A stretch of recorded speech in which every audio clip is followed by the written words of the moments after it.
All right, welcome to another edition of Coal Crawlers, and I'm going to try to talk quick. I'm running out of memory. So we decided to do a stock competition truck since you have class 0, 1, 2, and 3.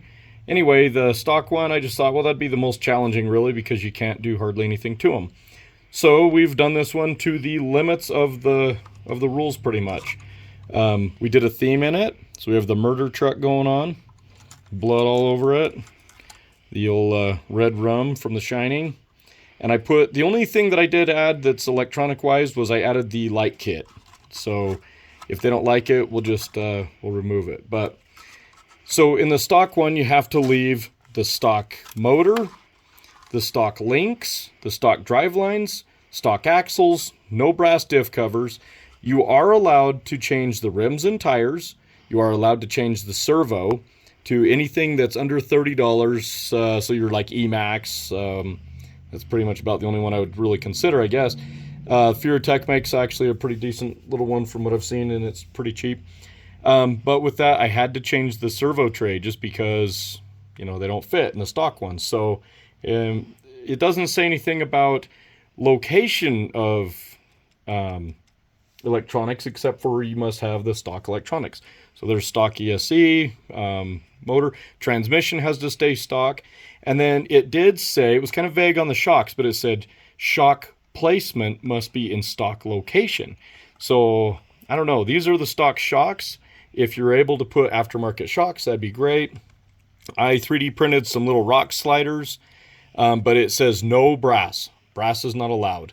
And on the wheels, it said that you are allowed smaller than the largest stock size tire, which would be on the Betty B17 or the Axe, that weird one with the rear steer that I don't like. But that's a stock tire. That's next to it. I think we're good. That's 54 millimeter. Aluminum rims are allowed. No brass, no steel.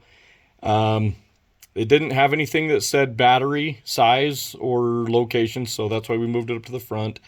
But it said if it has any body stuff, it has to remain the same. Bumpers cannot be removed, front and rear. Light bar, I believe you can remove it, but I wouldn't want to. I think they said on the Bronco you could do the roof rack removal. But anyway, yeah, so pretty much stock everything. And no overdrive gears are allowed. And see, I went with the plastic servo horn here. Because a little bit longer one will give you more articulation side to side. But this thing does really, really good, pretty much stock. So I don't know if you can have different mounts for the body.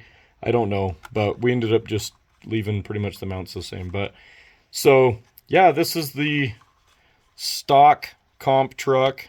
If they don't allow the sliders, we'll remove them at the comp whenever we find a comp. If anybody's from Utah and you know of comps that are going on or groups or activities, please let me know. Throw a comment in there. That would be great. I just want to get out there and start doing some of this stuff with my kiddos. But yeah, you can see some of the details we've got in the murder truck. So I 3D printed the dead body, made a real roll of duct tape, little axe, you know, we've got the rope, the little shovel. So, I mean, little gas can, we got to burn that body.